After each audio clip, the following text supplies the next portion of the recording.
जय हिंद साथियों, स्वागत है आप सभी का एजुकेशन केयर 6 में। रुक करते हैं बिहार की तरफ। बिहार में बात करें हम शिक्षक बहाली की प्रक्रियाओं को लेकर, तो अभी 2-3 महीने पहले से लगभग लाखों की वैकेंसीज निकाली गई, परीक्षाएं ली गई, एग्जाम में छात्र जो पास हुए उनकी रिक्रूटमेंट हुई, ज्वाइनिंग किए और जांच वहां भी चल रही है।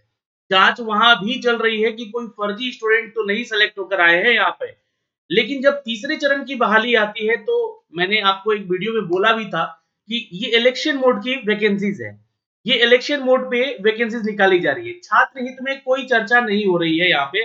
मैं आपको बता दूं, छात्र हित में अगर बात होती तो अब तक ये परीक्षा हो जाती, ज्वाइनिंग हो जाती, जब से ये नोटिफिकेशन निकले हैं। क्योंकि अगर मैं पुराने अगर इतिहास को देखूं बीपीएससी का, तो उन्होंने परीक्षाओं का डेट निकाला, एसटीईटी भी उस बीच में लिया उन्होंने, और फटाफट उन्होंने यहाँ पे नौकरी दे डाली। लेकिन जब जहां पर धांधली होना है वहां पे तो ये सब चीजें होंगी। और बीपीएससी परीक्षाओं के इतिहास में ये आज फिर से एक और काला दिन है। मैं एक और काला दिन इसलिए बोल रहा हूं क्योंकि याद होगा आपको कि पीसीएस एग्जाम, बीपीएससी का जो पीसीएस एग्जाम होता है, 70वीं अभी चल रहा है, 67वीं बीपीएससी में ऐसे ही पेपर लीक हुए थे। उस समय भी बहुत सारे अधिकारियों के नाम आ रहे थे, लेकिन उन बड़ी मछलियों को बचाया गया। छोटे छोटे मछलियों को पकड़कर यहां पर जो है बलि का बकरा बनाया गया। अब एक बार फिर से वही कार्य हो रहे हैं।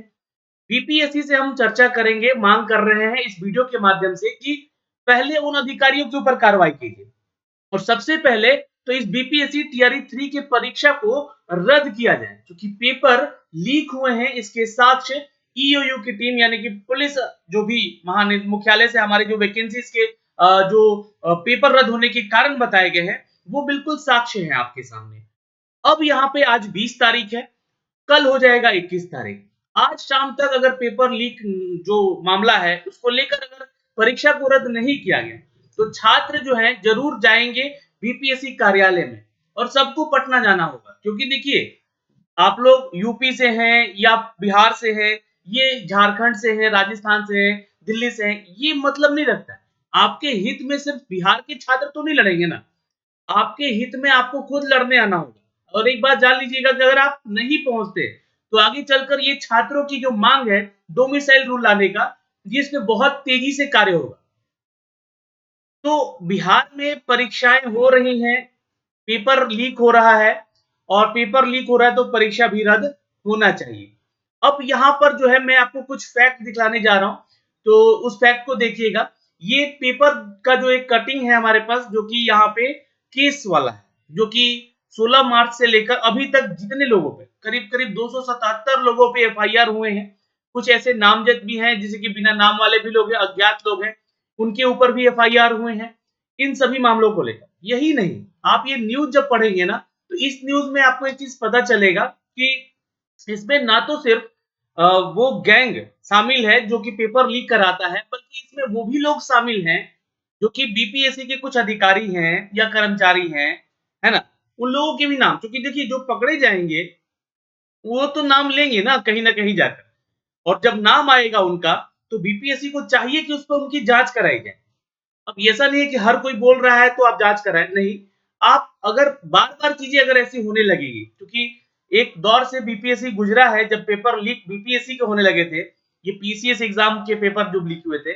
अब एक दौर फिर आ गया है जब शिक्षक बहाली हो रही है और 10-10 लाख में सीटें यहाँ पे बुक हो रही है।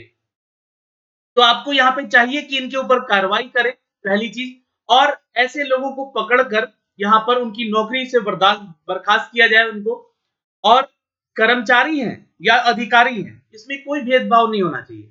आप सीधे तौर पे उनको यहाँ से नौकरी से या तो बिना बताए, है ना, उनसे रिटायरमेंट ले लो, या फिर बिना बताए उनको यहाँ से बाहर कर दो। क्योंकि अगर वो रहेंगे, क्योंकि देखिए कहते हैं ना कि एक गंदी मछली जो है ना पूरे तालाब को गंदा करती है, तो वो तालाब गंदा हो रहा है और हो चुका है। मामला उठा बीपीएससी पेपर लीक टीआरई 3 का ही क्यों? क्या टीआरई 1 टीआरई 2 में पेपर लीक नहीं हुए या फिर कोई सेटिंग नहीं हुई? हुई होगी, बिल्कुल ऑब्वियस सी बात है। जब इतनी बड़ी बहाली चल रही है तो कहीं ना कहीं चीजें हुई होंगी, कहीं ना कहीं कोई लोग इसमें शामिल होंगे लोग। उसकी जांच करवाई जाए। और ये जो आप लोगों ने सीधे सीधे तौर पे चुनौती दे डाली है आर्थिक अपराध इकाई को कि आप लोग ठोस सबूत लेकर आइए। तो मैं आपको एक चीज दिखलाना चाह रहा हूं यहाँ पे, ये आप देख सकते हैं दोस्तों, ये एक एफआईआर की कॉपी है जिसमें कि सब कुछ चीजों को बताया गया है एक एक करके। ये पूरा 48 का 48 पेज है। यहाँ पर आप लोग देखेंगे तो विशाल कुमार चौरसिया, जो कि इसका मेन अगर कहें तो सरगना जिसको हम लोग कहते हैं, वो शामिल है। इसके साथ साथ जो है और भी नाम यहाँ पे अब सामने आ रहे हैं। तो आखिर इन लोगों को पकड़ने से अच्छा है कि पहले तो सेटिंग जो हुई है हमारे बीपीएससी में उन कर्मचारियों या अधिकारियों के द्वारा, उनको पकड़िए।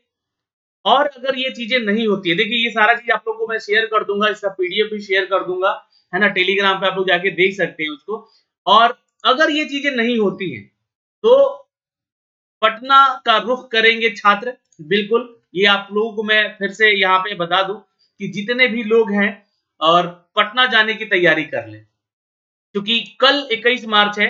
क्योंकि अगर आज यहाँ पेपर लीक को लेकर परीक्षा रद्द नहीं की गई तो छात्र को पटना जाना पड़ेगा। आप अपने हित की लड़ाई खुद लड़िए। जितने भी शिक्षक बनने का सपना देख रहे हैं छात्र और वो जेन्युइन स्टूडेंट हैं, अगर देखा जाए तो उनको उनका हक जो है किसी और को दिया जा रहा था, तो ये लड़ाई आपकी है। आप सबको पटना आना होगा, बीपीएससी कार्यालय पहुंचिए और वहां पे देखिए हम लोग का कोई भी यहाँ पर मतलब नहीं है कि हम लोग जो है जाएं पटना, ट्रैफिक जाम करें या फिर किसी को परेशान करें, कोई परेशान हो जाए तो वहां पे ये चीजें क्रिएट की जाएंगी। आप जितने भी छात्र पहुंचेंगे वो देखिए, बात यहाँ पे पुलिस बल की आएगी कि पुलिस बल लगा के लाठीचार्ज करवाया जाएगा, लेकिन ये चुनौती भी किसको दिया गया है? पुलिस मुख्यालय को दिया गया है। पुलिस मुख्यालय ने यहाँ पर एक नोटिस जारी किया, उस नोटिस को खारिज कर दिया गया है। तो अब पुलिस बल भी अगर हमारे साथ नहीं रहेगी या इन छात्रों के साथ खड़ी नहीं रहेगी, तब तो ये फिर और गलत हो जाएगा। और ईओयू यानी कि जो आर्थिक अपराध इकाई है, जो यहाँ पर इन सभी चीजों का जांच किया है, उसको भी चुनौती दिया गया है इस चीज को लेकर।